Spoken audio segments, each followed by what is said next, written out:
Office protection. Pas rater un rien dans un abdia.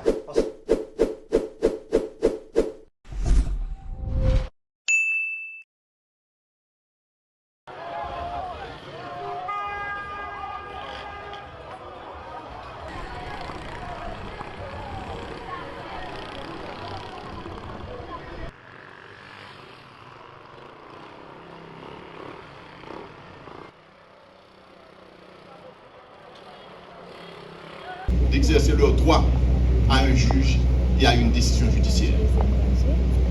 Nous savons que pertinemment, la place du tribunal de première instance, du palais de justice, est au Champ de Mars, le cœur historique de Port-au-Prince. Et que nous sommes dans une solution mitigée de fonctionnement dictée par les impératifs de la conjoncture du moment. Et en passant, nous remercions le PNUD d'avoir pris à sa charge l'ameublement de l'espace. Je voudrais profiter de ce moment solennel pour annoncer l'adoption d'un décret avec le soutien bien entendu du CSPJ, du Haut Commissariat des Nations Unies aux droits de l'homme, un décret portant création de 2 pôles judiciaires spécialisés afin de renforcer le système judiciaire. Le premier pôle sera compétent pour juger les auteurs des crimes de masse constituant des violations graves et systématiques des droits de l'homme, ainsi que les violences sexuelles commises dans le cadre de la criminalité organisée.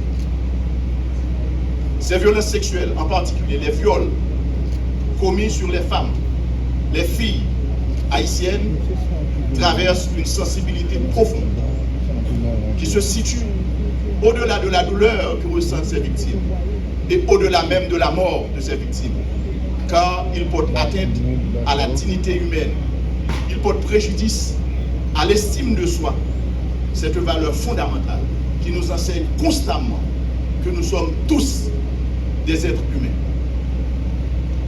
Il nous faut dire que ces crimes honteux engagent la responsabilité internationale de l'État, une responsabilité positive procédurale, dans le sens que l'État a pour obligation d'aller chercher les auteurs des infractions, leurs complices, et de les juger conformément à quelques rangs, à quelques grades qu'ils puissent appartenir.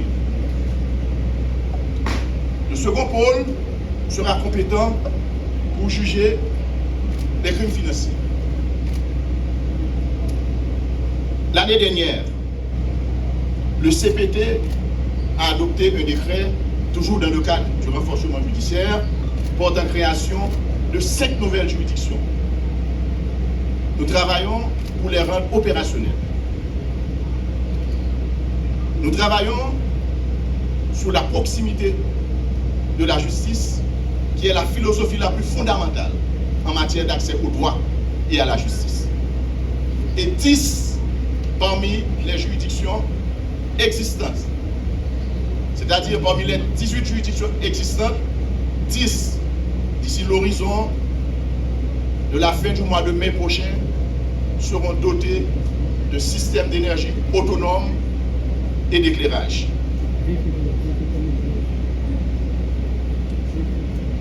Pendant que nous travaillons sur le renforcement du système judiciaire, nous sommes aussi préoccupés par les nouvelles formes d'insécurité foncière.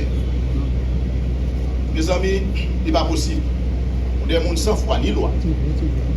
Prends plaisir à voler terre, à caille, gens qui quittent le pays dans les circonstances, ou bien gens qui vivent dans la diaspora. Nous connaissons qui ça coûte, qui sacrifice pour les gens bâtir un caille. Des fois, ça prend 20 ans, 25 ans de travail. Ça veut dire plus passer moitié dans le temps actif pour les gens pour travailler dans la vie. Et dans la diaspora, il est toujours difficile tout. Parce que c'est 18 heures de temps pour nous passer sous pied pour le travail. Il a fait taxi 2h, 3h du matin. Et tout ça que nous rencontrons, c'est même parole là. Il a fait ça parce qu'il a bâti un caille en Haïti. Il a fait ça parce qu'il y a un projet. Parce que côté c'est quoi qui est là. Cœur n'est pas là. Il y a un projet pour retourner dans le pays. Pour nous passer dans un seul jour, pour voler les rêves, pour voler les projets, pour voler tout le travail, ça, nous ne pouvons pas accepter. Et nous venons dire tout le monde qui a une activité, ça, que la création, ça a fini. Nous demandons tout commissaire du gouvernement, et nous te disons ça déjà, nous mettons cellule en place. Cellule, ça, qui est actif. Nous allons ouvrir une ligne pour nous recevoir plein de monde. Et nous avons lancé un message by notaire, apprenti, agent de l'ordre et tout le monde qui est associé à monde pour faire faux papier, pour ne pas faire récréation finie pour une mauvaise direction. Nous clair, nous ne pouvons pas parler de cas côté que un conflit foncier classique, il y a un monde qui a une prétention légale son bien et la fait valoir prétention devant l'autorité judiciaire. Nous allons parler de monde qui a des âmes dans main, qui prend la force, qui profite du moment ça pour avoir les cailles, pour avoir les biens monde. C'est de ça que nous avons parlé.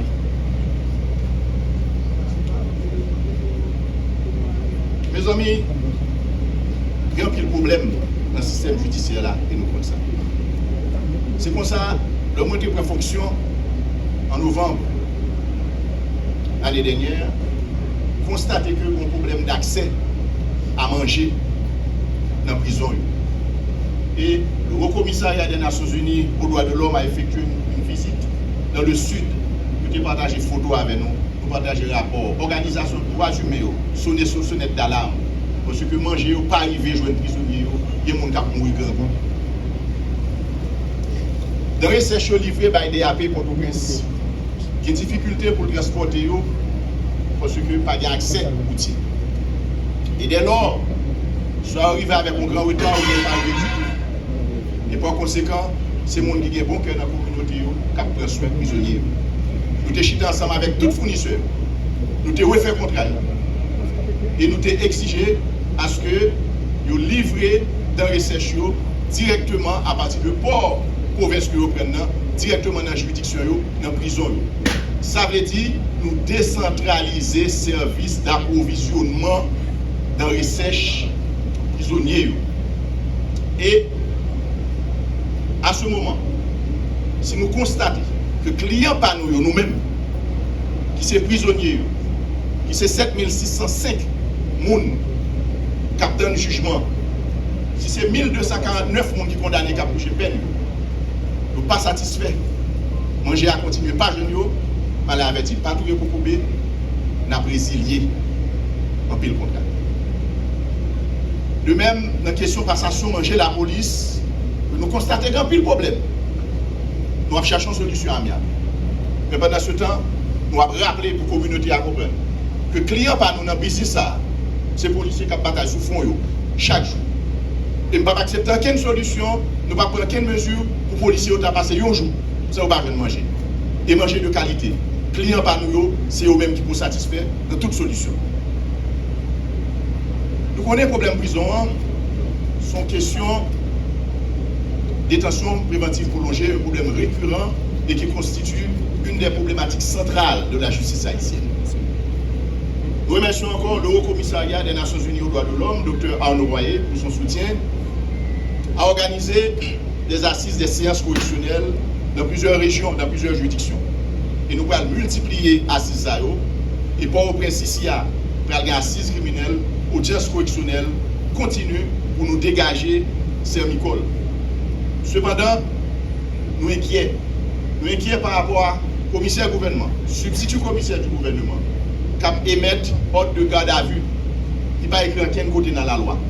Nous inquiets par rapport à monde qui a arrêté, qui a passé 3 semaines, 4 semaines, sans avoir un juge. Nous avons demandé tout commissaire du gouvernement dans la province travaille avec SCPJ de près. Commissaire gouvernement Port-au-Prince travaille avec DCPJ. Il n'est pas possible, il n'est pas acceptable dans aucun état de droit, dans aucune démocratie, pour mon arrêter pour la passer 3-4 semaines sans que il n'y ait un juge. Il s'agit de la liberté individuelle, un bien naturel, d'importance majeure. C'est de ça que nous parlons aujourd'hui.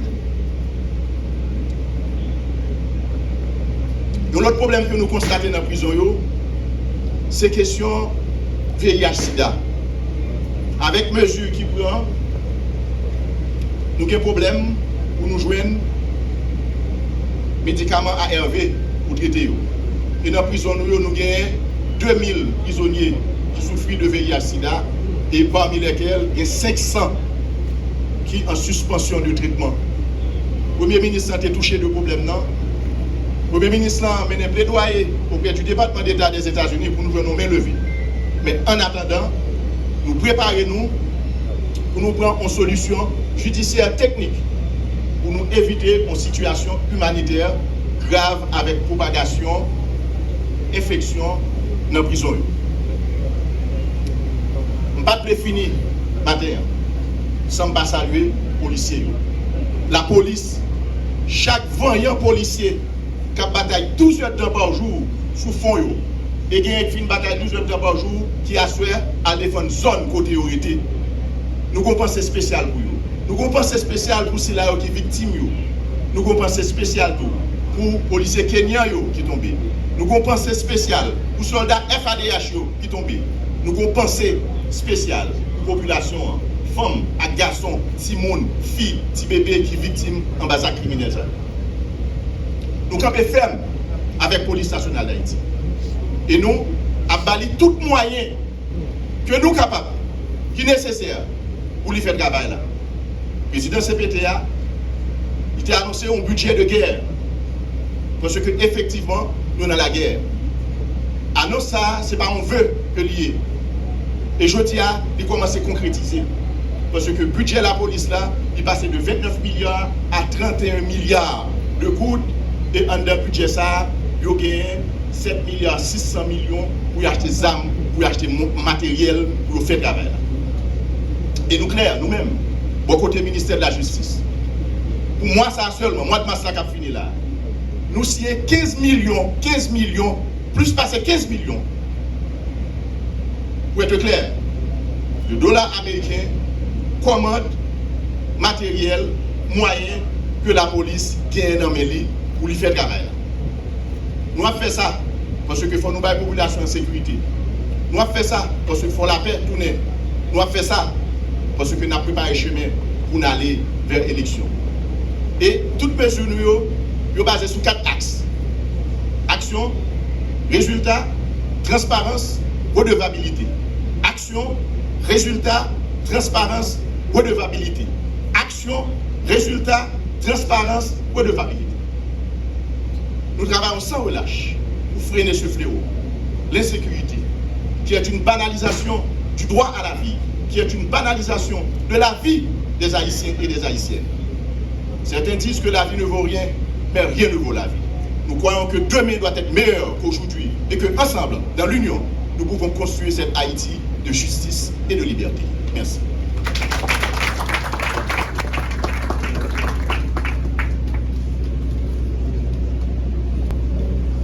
Responsabilité et d'engagement envers notre cher Haïti, que je suis présent pour co-présider cette cérémonie de relocalisation du tribunal de première instance de Port-au-Prince.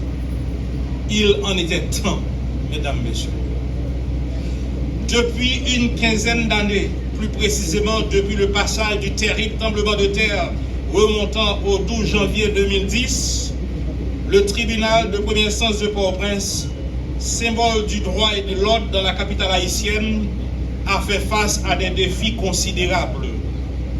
Se croyant bien logé dans l'area du bicentenaire, dans un espace plus ou moins approprié, les magistrats et le personnel judiciaire affecté à cette instance sont obligés, malgré eux, de plier bagages, de ramasser ses clics et ses claques, à cause des actes de violence perpétrés par des malfrats sans foi ni loi. Tiré à Hu et à Dia, le tribunal de première instance de Port-au-Prince s'est éparpillé dans plusieurs locaux différents qui bienveillamment l'ont accueilli pour terminer enfin la traversée du désert à la Lue au siège du tribunal spécial du travail, fonctionnant 2 ou 3 jours par semaine. Ainsi, il en résulte un manque à gagner tant pour les juges, pour les avocats, le personnel judiciaire, que pour les justiciables.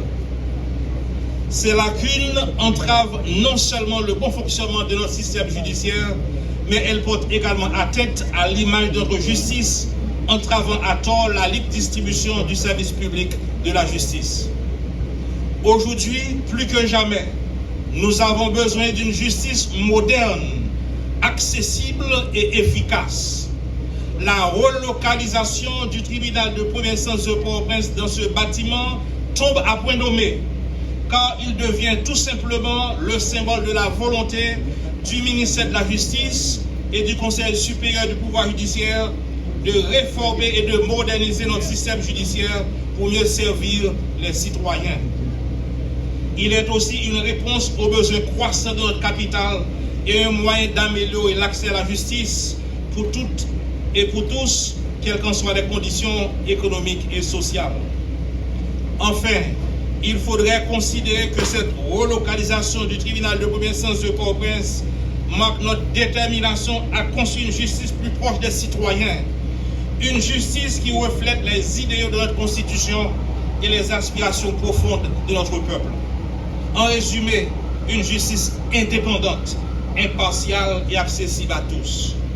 Je tiens à saluer ici tous ceux qui ont contribué à la concrétisation de ce rêve, particulièrement le ministre de la Justice et de la Sécurité publique, le docteur Patrick Pélissier, sans oublier les membres du CPT et le Premier ministre.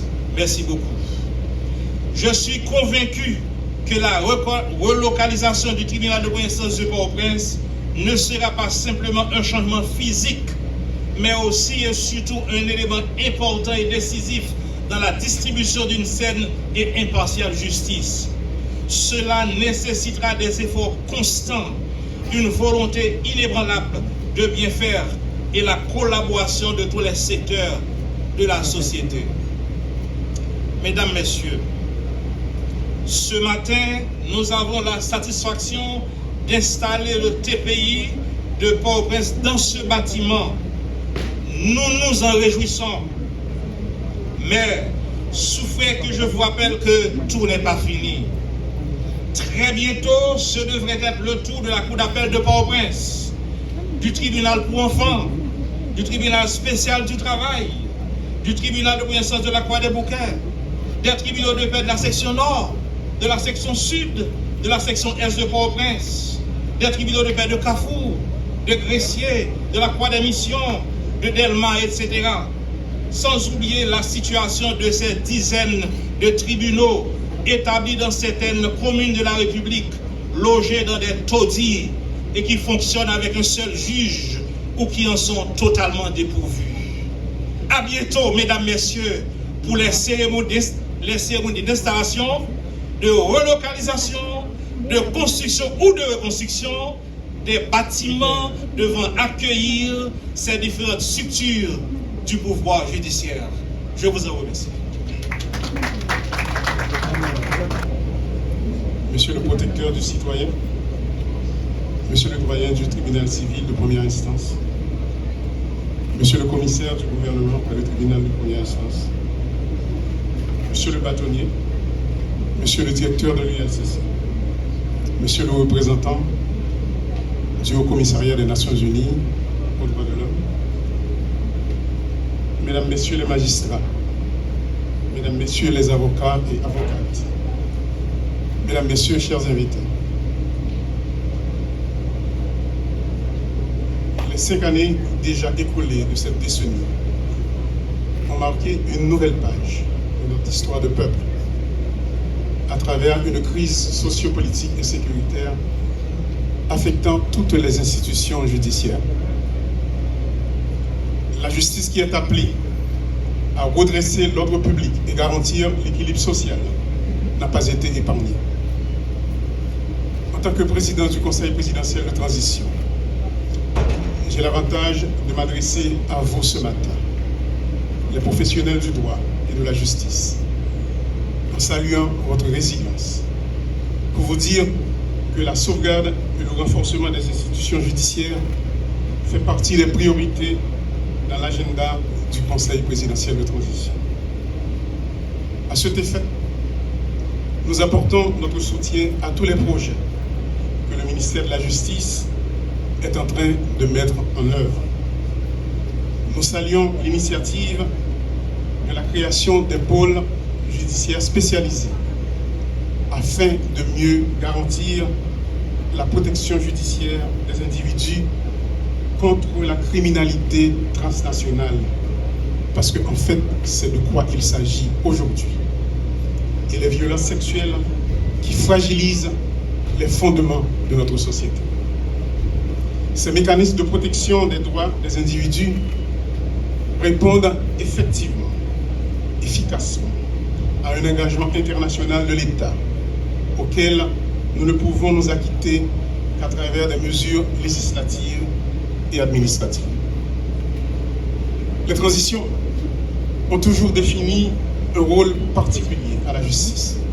C'est ainsi que les expériences à l'échelle internationale ont créé plusieurs courants de justice transitionnelle. En Haïti, cette transition qui doit nous conduire à la réforme constitutionnelle et à l'organisation des élections ne pourra pas réussir sans la contribution de la justice afin d'assurer la protection des droits et libertés de chaque Haïtien et chaque Haïtienne. Ainsi, bien sûr, que les garanties contre l'impunité. C'est une condition essentielle à remplir par les autorités judiciaires pour la réussite du renouvellement du personnel politique à travers les urnes. Compte tenu que ce processus ne peut avancer sans les efforts dans la sécurité, nous avions exigé un budget de guerre afin d'octroyer le soutien nécessaire aux forces de l'ordre.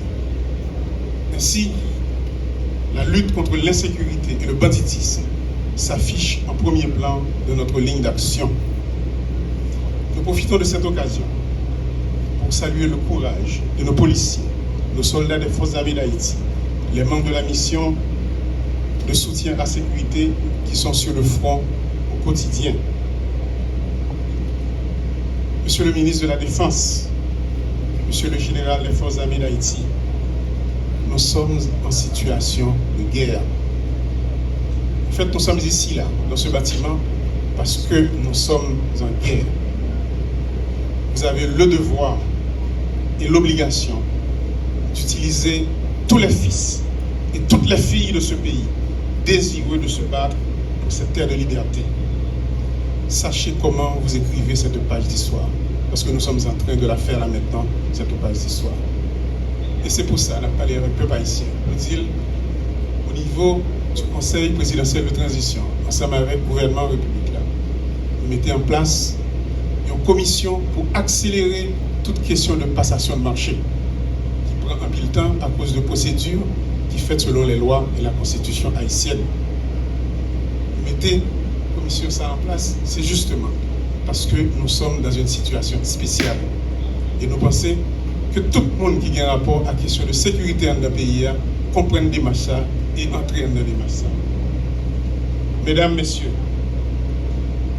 la relocalisation du tribunal de premier instant de Port-au-Prince afin d'assurer la continuité de la justice en tant que service public nous rappelle que la balance et la femme aux yeux bandés doivent demeurer accessibles dans tout état de droit. C'est ce souci de rapprocher la justice des citoyens et citoyennes qui a gouverné l'adoption par le Conseil présidentiel de transition d'un décret portant création de 5 nouvelles juridictions de première instance l'année dernière, comme l'a souligné le ministre de la Justice. Parallèlement, nous nous réjouissons de collaborer de manière franche et constructive entre le Conseil supérieur du pouvoir judiciaire et le ministère de la Justice dans l'adoption des mesures tant opérationnelles que législatives, dont les bénéficiaires directs sont les justiciables en général, les détenus qui attendent d'être jugés en particulier. Je ne saurais terminer mon propos sans souligner le rôle des avocats et avocates, ainsi que celui des barreaux dans la distribution de la justice. Nous sommes, je le répète, en période difficile de notre vie nationale. Mais aussi et surtout, nous avons l'obligation envers nos citoyens et nos citoyennes d'assurer la continuité de la défense de leurs droits et de leurs libertés. Et c'est pourquoi nous sommes ici aujourd'hui, chers amis. Mesdames, Messieurs les magistrats, avocats et avocates, et tous les auxiliaires de la justice, il ne me reste qu'à vous souhaiter bon travail à tous et à toutes. Merci beaucoup.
Office protection. Pas rater un lien dans un abdia.